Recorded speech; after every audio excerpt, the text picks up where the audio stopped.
Le site peut être mis en langue anglais, allemand, grec ou français. Et donc, dès que vous changez la langue, ça change. Tous les textes sont écrits dans la langue que vous souhaitez. Pour cette démonstration, on va travailler avec le site en français. Alors, pour pouvoir l'utiliser, donc sur cette adresse, vous devez d'abord vous inscrire. Lorsque vous vous inscrivez, vous indiquez votre adresse mail, votre prénom, votre nom, un mot de passe. Vous pouvez indiquer votre statut, le site web personnel, et vous devez choisir un modérateur, c'est-à-dire une personne qui vous connaît. Donc pour l'instant, soit François Recher de l'IRM de Lille, Université de Lille, soit moi-même, Emmanuel Rolinde, du LDR, de Civoy et Sergi, soit Didier Mathieu, du planétarium d'Épinal. Ce sont ces personnes-là qui valideront ensuite votre inscription. Dès que vous êtes inscrit, vous pouvez vous identifier avec votre adresse mail et le mot de passe choisi. Vous accédez alors à la page des planétaires. Si vous n'avez jamais conçu de planétaire, vous devrez créer un nouveau planétaire. Je vais vous montrer, dans le cas particulier de celui-ci, comment cela fonctionne. Donc vous créez un nouveau planétaire, vous lui donnez un nom, un fichier, le nom du fichier, le nom des préfixes de tous les fichiers que vous voulez faire, votre institution, la langue, donc la date d'observation, donc la date qui correspond à la position des objets à la position 0. Le choix de l'unité de temps, donc par défaut 1,24 années terrestres, ce qui signifie que la Terre va revenir exactement sur sa position 0 au bout d'une année. Vous pouvez aussi choisir 16 jours terrestres ou choisir une durée libre à votre convenance. Vous pouvez choisir d'afficher la ceinture d'astéroïdes ou pas, d'afficher l'axe vernal ou pas, et la taille de l'unité astronomique, ce qui n'est pas nécessaire, mais qui permet d'avoir ensuite les bonnes échelles. Vous ajoutez, si vous voulez, une croix au centre des points. Puis vous soumettez, et cela va créer un nouveau dossier avec ce nouveau planétaire. Donc si je reviens en arrière à mes planétaires, je verrai apparaître donc test. Par défaut, un certain nombre d'objets ont déjà été mis en place avec quelques caractéristiques. Donc maintenant, il s'agit de le modifier. Alors, vous avez toujours l'image du planétaire dans son état actuel, la date d'observation que vous avez choisie, et ces 5 onglets. Donc le premier onglet planétaire va rappeler les caractéristiques. Vous pouvez les modifier à nouveau. Donc pour le nom, la date d'observation, l'unité de temps, etc. Le deuxième, peut-être le plus important, les objets. Donc vous pouvez enlever les objets ou en rajouter. Donc par exemple ici on a la comète NQ, si on ne la veut pas, on l'efface.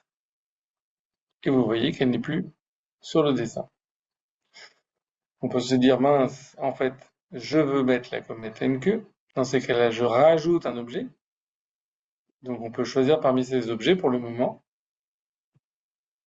Alors maintenant, le nombre de points par unité de temps. C'est en général 1, puisque vous avez choisi une unité de temps. Vous voulez 1 point par unité de temps.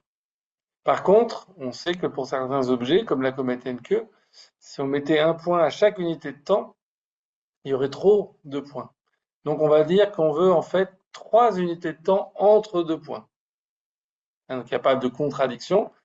Par unité de temps, on met 1 point, mais en fait, on ne va mettre que 1 point chaque 3 unités de temps, ici. En général, on choisit qu'elle est entièrement visible, mais on peut ne pas prendre ce paramètre, et vous verrez que le code va mettre l'orbite de la comète, mais ne va pas la mettre en entier. On peut choisir des points supplémentaires, on verra ça pour Mercure. Et vous pouvez donc à nouveau marquer les centres pour cet objet-là. Donc je soumets. Si vous voyez serveur erreur, il suffit de revenir en arrière, resoumettre. Donc là, on a à nouveau l'intégralité et on a bien 1 point sur 3. Le cas particulier de Mercure nous permet de regarder, donc ici, pour Mercure, on n'a pas de point supplémentaire, donc si on regarde le dessin, on voit qu'effectivement, on a bien 1, 2, 3, 4, 5, et vous savez que lorsque on prend une unité de temps de 16 jours terrestres, ce qui est le cas ici, alors il faut faire une seconde orbite pour Mercure. Là, on peut vérifier. On a pris 16 jours terrestres pour l'unité de temps. Donc il faut en fait rajouter une seconde orbite pour Mercure. Là, ça se fait à la main. On rajoute 5 points pour Mercure.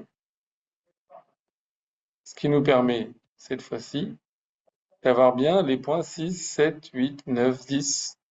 Ce qui est donc plus intéressant pour Mercure. Une fois que tous nos objets sont bien placés, on peut vérifier les légendes. Là, pour l'instant, il n'y a aucune légende. On peut ajouter une légende. On peut par exemple vouloir ajouter, ce qui est assez habituel, l'unité de temps. On peut même ajouter un texte libre dans la légende. Et on met par exemple l'unité de temps en haut. Et là, vous allez voir tout de suite, si je regarde le planétaire, on a bien l'unité de temps ici de 16 jours terrestres en anglais parce que la langue qui a été choisie est l'anglais. On peut modifier. On peut vouloir mettre au contraire tout en français. Et je soumets. Et là, j'ai cette fois-ci le planétaire en français. Vous avez ici la légende qui est les droits donc, de reproduction qui est automatiquement indiqué. On a comme autre légende donc la date d'observation, l'unité astronomique. Et on peut rajouter une unité astronomique graduée, on peut rajouter une unité en minutes-lumière, voilà pour les distances. Donc si je reviens à nouveau à mon test d'aujourd'hui, donc là en fait vous pouvez, hein, la date d'observation est aujourd'hui, mais évidemment vous pouvez la modifier, vous pouvez choisir n'importe quelle date d'observation.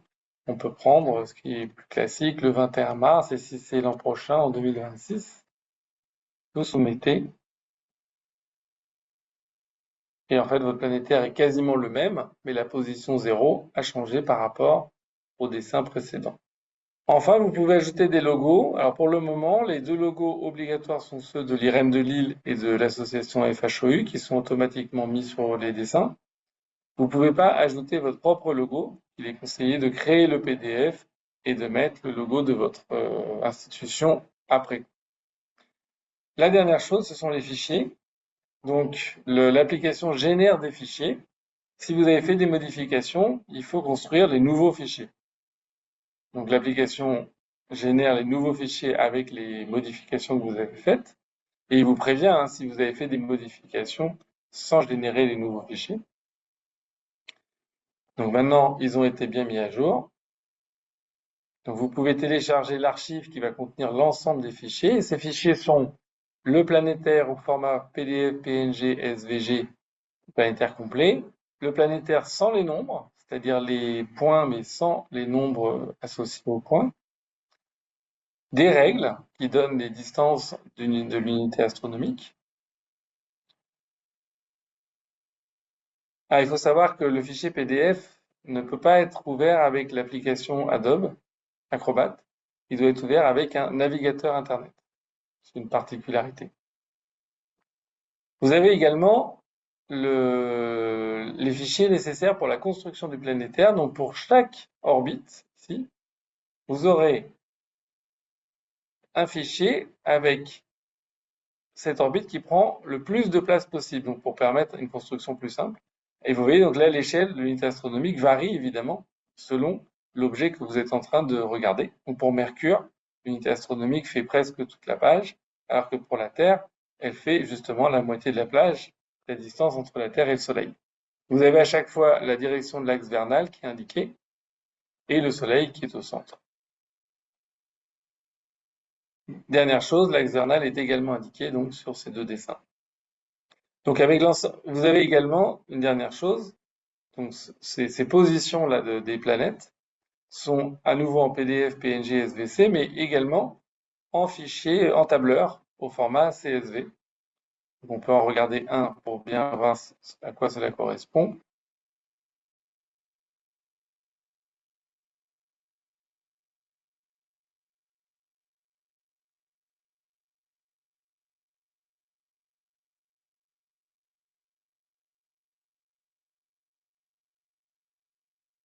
Donc sur le fichier, sur le tableur, vous aurez donc le nom de la planète, la date de la position 0, et vous avez pour chaque point la position XY, donc le X correspond à la direction de l'axe vernal et le Y dans un repère orthonormé, la distance au Soleil et l'angle entre l'axe vernal et la direction de la position, l'angle en degrés et l'angle en radians.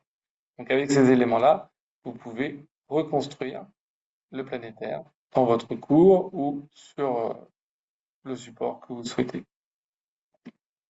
Voilà l'ensemble des choses à savoir sur ce site.